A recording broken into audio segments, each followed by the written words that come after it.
Hey guys, we're here with the Dungeon Dwellers Adventures, and we're going to be asking our Dungeon Master Matt a couple of questions. Matt, would you come and join us? Gladly. Gladly. So Matt, what is a moment in our campaign that you're secretly proud of?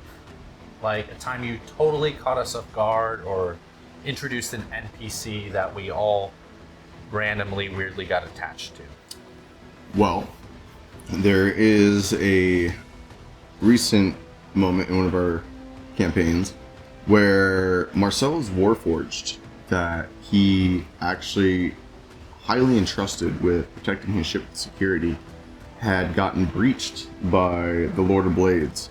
And Marcelo, as a pirate, high in confidence, he had thought that, my Warforged, that it would never, malfunction or go against me, and because that's why he had it.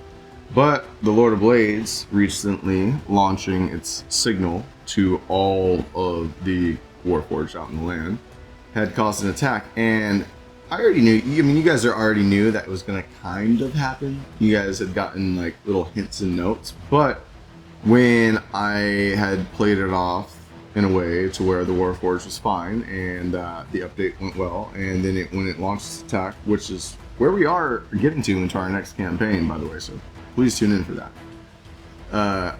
I think it's going to be catching a lot more of you off guard than you think, because a Warforged with this signal is going to be launching an internal attack. He already knows about you guys. He's been working with you guys. He's seen you guys. He knows what you guys do and everything. So that's one thing I'm kind of proud of right now.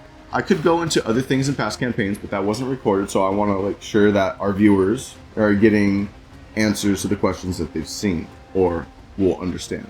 And if I do recall, half of the party was against that update and wanted to throw the thing off the side, but I do believe there was a bit of money involved to where the Warforged are expensive, therefore we do not want to do away with it. You're talking about Marcelo here. Marcelo is a tiefling pirate who is all about rum, gold, swashbuckling, and adventure. And that Warforged was basically his home insurance on his ship. And with that going out the door, now he has to rely on all of the living beings, because he used to rely on telling the Warforged, schematics, plans, travel routes, maps, and all of that. And it would take, the deck when he didn't need to be there. Of course, he has his first-hand Joshua, who could do the similar thing. He's also of House Leander. But with a Warforged who doesn't need to sleep and can constantly fly the ship, it allows him a chance to rest. And with this Warforged malfunctioning, who knows what's going to happen next? He's already been aggressive. I believe we actually ended the last campaign in initiative with this Warforged. So we will see what happens. We will see what happens. And I think only you know what's in store for us. I know to an extent. So when you are planning our sessions, do you ever pull inspiration from stuff we all geek out over, or like movies, games? I know we've done like the Fallout stuff. 100%. So I think a key thing about being a DM is understanding your players. So, you can write a story, right? And you can make it the way that you want, and you can basically write a book to a point, and then you can put your players into it. And I've played similar campaigns in the past with other DMs where you feel that your choices are almost pressed, or you don't really you're getting railroaded or guided. Something that I try to do in my campaign that's very specific is, if you guys want to drop it at any moment, or any of my players want to drop it and they want to take it another way, I'm not going to just be like, oh no, I have to completely go back into my main campaign setting. I think it's important to understand diverting off and be like, all right, this is what the players want to do. Let's see the circumstances, and then using those circumstances against the players later on. That's got to be one of the main things. But when I'm planning my sessions specifically, I guess it's the traps you guys watch on social media, the games you play, standard what's going on with movies. I try to relate with things that are current. Try to. We have AI going on right now. You have the Lord of Blades. You had COVID. We have Belshira. We have Lady Ilmaro and the Undead. I don't have anything to relate that to, but You get the idea. Yeah. What is one of the most ridiculous things one of our players has done in the campaign that still makes you laugh or shake your head? Like something straight out of the sitcom. Oh, okay. Well, I mean, I am playing with a bunch of criminals here. I have Marcelo, who's a pirate. I have Inox, who's a terrorist. I have Sir Kale, who's a paladin. He's kind of the oddball out of the situation. And then you also mind me as a sorcerer. And then you have Kush, who works in the the underbellies of Corvair. And then we have Mahdi, who is hired muscle.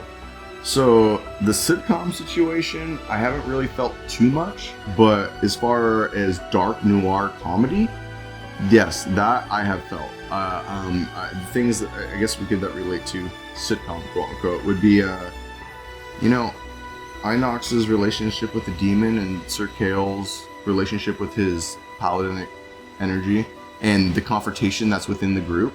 You have someone who is taking a negative energy to power a lot of their will and the things they do, and you have someone who's taking a neglected good energy because it's like an oath of vengeance, but they're still thriving for it.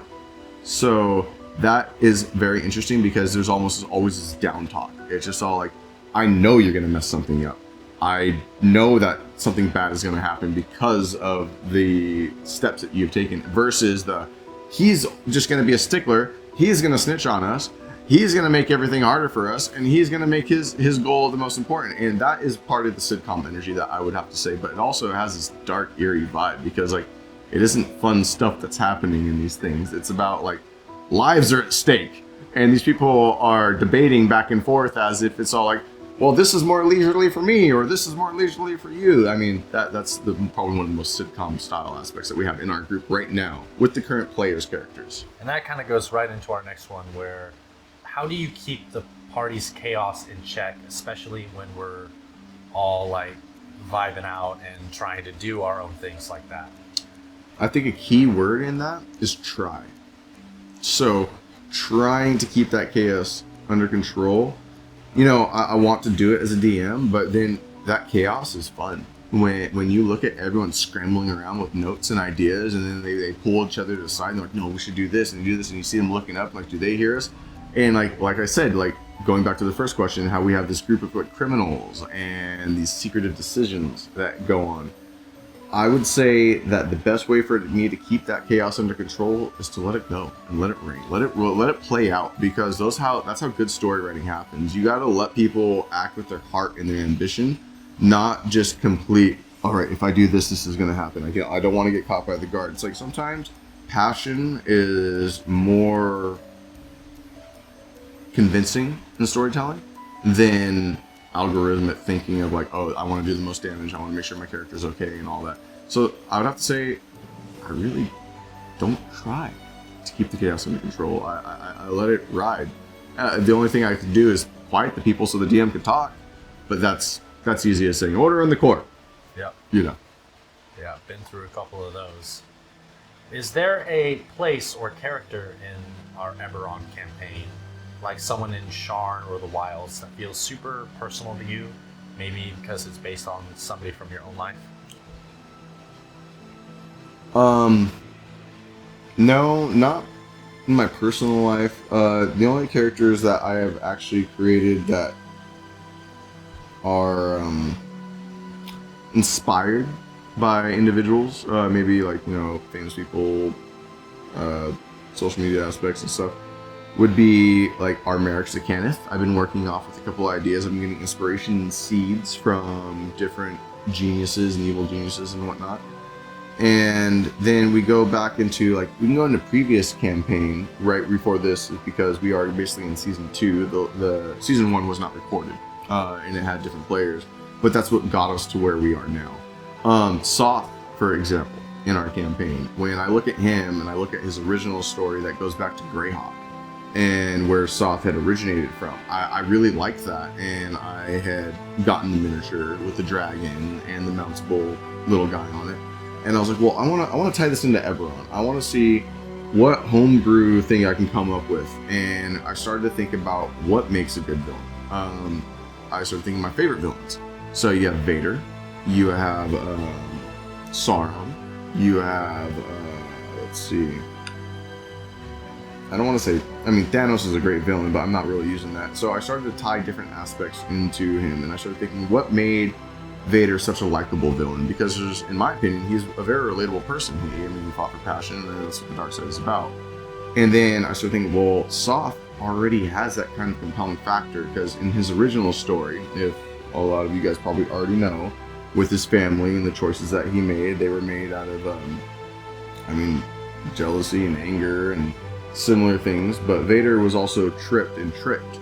So I wanted to add that aspect to Soth, not just generally evil and bad choice, but tricked into that manner. So when we got into one of our previous campaigns where the wizard had explained where Soth was coming from, I thought that was a very eye-opening moment for our characters, or for our players, to see where he had came from. And then that brings back to the question. Yes, I try to look at, major villains, iconic things, and I pick pieces and seeds and little things from them, and that's how I make our characters and our NPCs. Whether it be the girl that Sir Kale had just taken in. So like with that, for example, I might go looking into some old stories about refugees that are taken in. I might try to tie those and play those in. But the key thing is making it work with Eberon, making it work with my party, and then making it work with the story that I wrote. And tying that all together. And that's where the DM's part comes into play. And making it sound, somewhat fluent, at least fluent for the players, Gives it that feel. So what's one thing about D&D you wish you knew when you first started DMing? Like a total rookie mistake that you laugh about now? Yeah. Not timing or trying to put a cap on player character turns, So when I have someone playing, let's say we're in initiative, I used to play, I played the Avernus campaign, I played the Land of Feldelver, and when I played those campaigns, I never had a timer or let people hey, let's get the next player going. I would have 30 to 45 minute turns sometimes, I swear. We're talking about looking up notes to acting it out, and then verifying and having the laptop and tablet out. And then I started realizing, in order to speed up the process of the game, you have to kind of you got to mitigate it. You got to just be all right, so this is what we're gonna do. I might not know the rules. There's so many freaking rules in D&D. I couldn't even wrap my head around them. But if I could just be that is kind of based on this check, and I can make you roll this for it, and it makes sense, I'll run with it so we can keep the fluency of the game. And that's one of the mistakes that I made earlier on. And looking back on it, I was yes, there is a way to keep that tempo up. And then with mob parties, I used to do 12 goblins or some party. I literally had a stat sheet out, dude, of 5 players and 12 goblins, and I'd be okay, initiative, and I would go through and I rolled all that, and I was that was one of the gnarliest mistakes, because I think we spent an hour, maybe an hour and a half to 2 hours alone, just figuring out initiative and